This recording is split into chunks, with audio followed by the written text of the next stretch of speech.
Hey guys, welcome to this week's video. We are talking proofreading. If you guys are new to the channel, I'm Erin. I teach tips, tools, and tutorials for virtual assistants. And one of my favorite things to teach on this channel is actual hardcore skills, because virtual assistants need to know skills in order to start working with clients. So without further ado, this week, let's get into it. We are talking about proofreading, which I know in theory, proofreading sounds really easy because you'll be like, proofreading is literally just me reading a document, and it is, but there are some extra surprises that you might want to know about when a client asks you to proofread a document. So here's how this video works. I'm going to give you a prompt where I pretend to be your client. You are now my virtual assistant. So I'm going to give you a prompt. You're going to pause this video. You're going to actually do the task, and then you're going to come back and compare your answers with mine.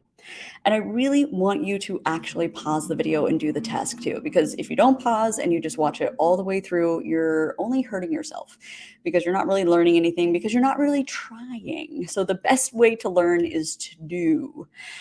And let's get into it. So I have a prompt for you to download in the description of this video. It is a full document that I want you to read, proofread, and make changes on.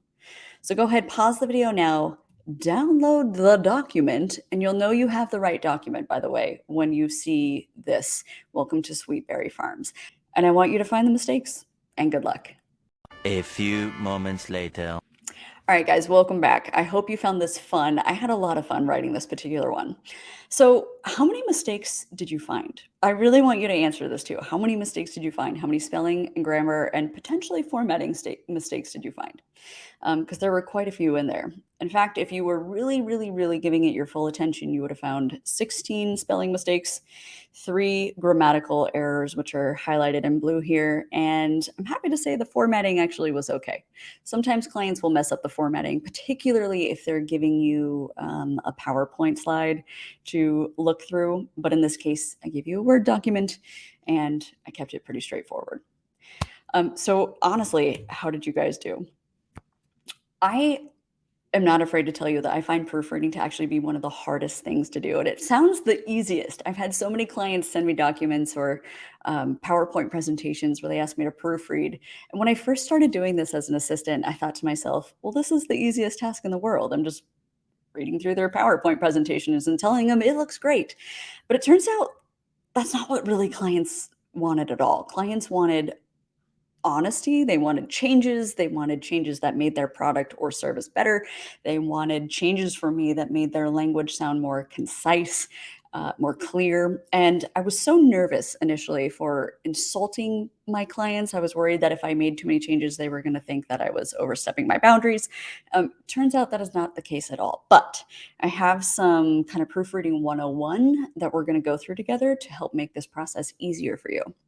So the first thing you want to do when a client gives you a document to proofread is I want you to ideally get on the phone with them and align on the purpose of this document and their tone.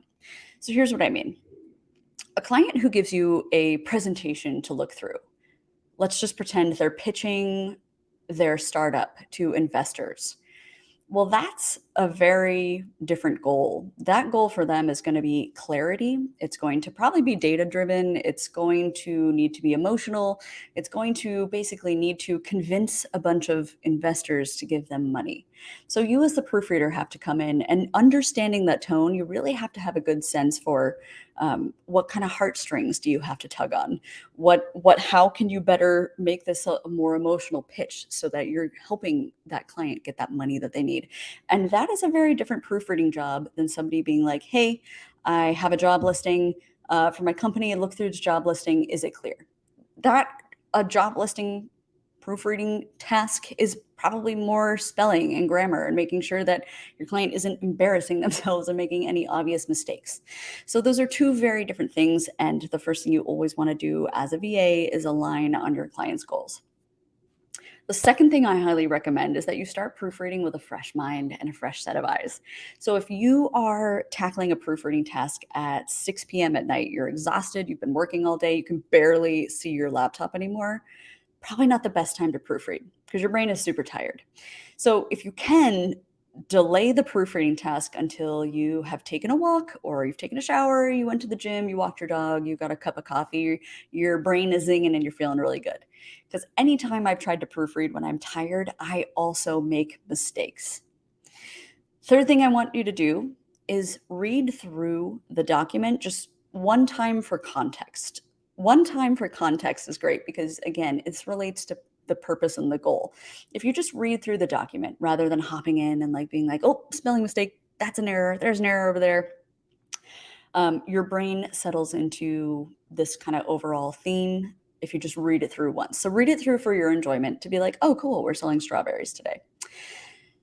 After you've understood the context, you understand what you're trying to do, you have aligned with your client on what the purpose of this document is. Where is it going to live? Is it going on a website? Is it going on a pitch deck? Is it going nowhere but an email to other people? Once you have aligned on that, then it's time to get down to the nitty gritty. So the first thing I recommend doing is just read through another time for spelling. Don't worry about the grammar, just focus on the spelling. Once you feel like you have all the spelling errors out of the way, and I want you to read it again and check for grammar.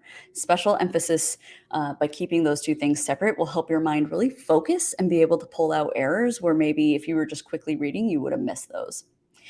Then after spelling and grammar, I want you to look for punctuation. So this is your third read through where you're now checking, are the commas in the right place? Are they using colons or semicolons correctly? Are they using quotes and are those correct? So read through for punctuation.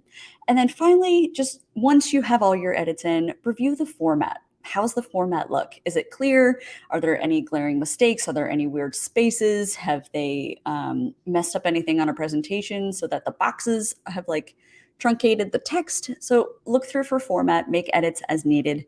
And then last but not least, save a new copy. So whatever document you're editing, what I like to do instead of saving over the same document that your client gives to you, I like to create a new copy. So if that's a new Word document or a Google document or a new PowerPoint, I just like to save a new version and I name it as something like version 2. And that way, if you do make a lot of changes, like let's say you edit tone, you change some sentences, you make things more clear. So let's say you have some serious edits and your client for some reason isn't that thrilled about them, you guys can always revert back to their original copy where you can go through again and make the spelling and grammar punctuations. The last thing that I want to recommend, by the way, is using AI for proofreading. So we're in this glorious golden age of AI tools that can help us be better, faster, smarter virtual assistants. So if somebody gives you a task like I did, I'm going back, let's look at the strawberry farm again.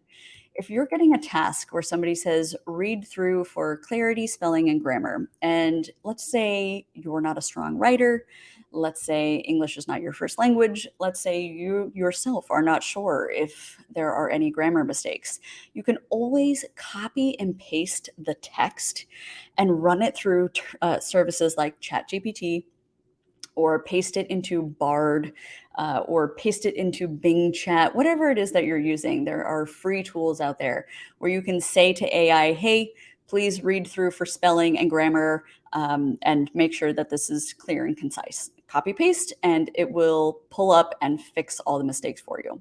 So I like to recommend that you, of course, give it the old college try by yourself before going to AI. But AI can be a great tool, especially if you're struggling yourself with proofreading.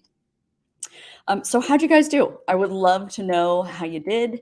I would love to know if proofreading is something that you like to do or don't like to do. Maybe it's something you'll offer your clients in the future as one of your core services.